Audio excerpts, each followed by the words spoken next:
Hansı insanlardakı kəskin sümük ağrıları, sümüyü əriyib gedən insanlar, qığırdağı yeyilən insanlar, diz, bel, boyun ağrılarından əziyyət çəkənlər, artrit artrozdan, yırtıq, protruziya kimi hallar səndə yaranıbsa da, 5 addım yol gedə bilmirsən, pilləkəni rahat qalxıb düşə bilmirsən, dizində ağrılar başlayır, 5 addım yol gedirsən, xırç-xırç səslər gəlirsə, videonu sona qədər dinlə.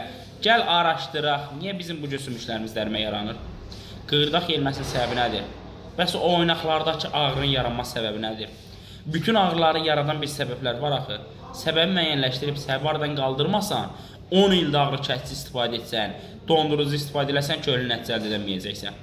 Ona görə bu gün müraciət edən 100 insanın 90 dediyi nədir?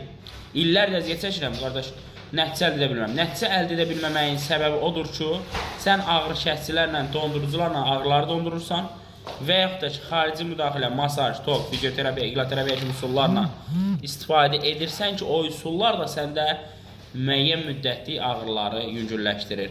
Səbəb kalsium çatışmazlığıdır bu problemdə. Orqanizmin kalsium tələbatını ödəmirsə, nə deməkdir? Yəni, sümüklərin az qalır. Müəyyən müddətdən sonra sümüklərində boşalma, kövrəklənmə yaranır. Bunu da gətirir, çıxardır sümük əriməsinə, qığırdaq yeyilməsinə. Bu da gətirir, çıxardır artrit artroza. Bunun qarşısını almaq üçün şərq təbiətin 2 bioloji qidələvəsi, antilipid çay və iyonlaşmış kalsium istifadə elə. Nəticəsi %100 olacaq, düzgün şəkildə, vaxtında tam şəkildə istifadə eləsən.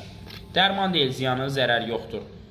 İstifadə edə bilərsən tam rahatlıqla. Azərbaycan bütün bölgələrinə də pulsuz çatdırılması var. Mərkəzdə Baş şəhəri 28 mayda yerləşir. Ətraflı məlumat üçün səhifədə nömrə qeyd olunur. Əlaqə saxla, köməklik göstərəcək.